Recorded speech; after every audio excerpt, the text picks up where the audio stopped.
avec stupéfaction le fait que la France était le pays qui imposait le plus, hein, mais surtout qui redistribuait le mieux.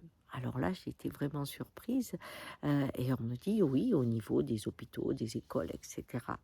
Alors, je pensais à ça et puis m'est venue l'association, je me rappelle, pour l'impôt sur la fortune où on disait ça coûte beaucoup plus cher de le récolter que ce que rapporte l'impôt. Bien. Et puis, je me suis souvenue d'une patiente qui était très très modeste, hein, et son mari l'avait quitté, mais comme il était agriculteur, eh bien, il amenait quand même des légumes, vous voyez, pour les enfants, parce qu'ils avaient tous les deux de très très petits revenus. Eh ben, elle a été contrôlée, on est allé dans le frigo et on lui a enlevé ses aides parce que elle avait osé ne pas déclarer qu'il était toujours là à l'aider. Vous voyez? Mais aussi ces handicapés qui, quand ils se marient, tout d'un coup perdent leurs aides.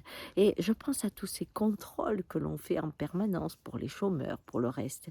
Et à un moment donné, ça me rappelle aussi que j'ai un ami qui me dit, tu vois, ce qu'on oublie de dire quand on parle de la santé, c'est que 35% à l'hôpital, hein, est payé pour l'administration.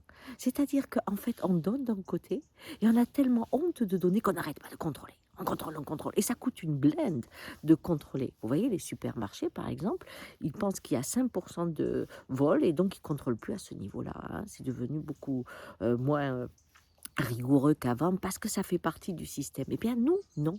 On applique ce système que pour les immensement riches. Mais là, c'est parce que c'est de l'évasion fiscale, c'est légal et surtout, il s'en irait. Voilà. Donc, je me dis que notre générosité, si elle est liée à une paranoïa de on va profiter de ma générosité, ça fait comme les individus. Vous avez des gens, quand ils donnent, ils sont toujours en train de vous dire je ne reçois rien. Je me fais avoir. Je suis toujours en train d'être celui qui donne, mais j'ai pas de retour.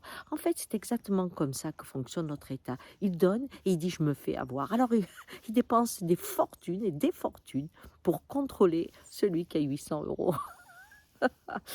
C'est ça qui est triste, c'est que la générosité, comme l'assistanat, comme toutes ces choses-là, c'est considéré comme quelqu'un qui est un resquilleur, comme on dit chez moi, hein, quelqu'un qui profite du système. On ne parle pas de ceux qui font du profit, non, on parle de ceux qui profitent.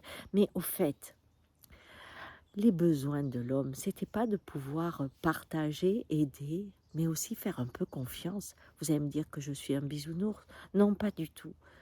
Je crois que on pose notre regard au mauvais endroit. Pouvoir créer cette tyrannie à ceux qui en ont le moins, cela me paraît injuste. J'ose le dire, hein. Et je pense qu'un pays qui peut faire de l'assistanat, eh bien, ça veut dire assister. C'est un pays riche de cœur. Et j'aime ce pays parce que c'est le mien. Ciao.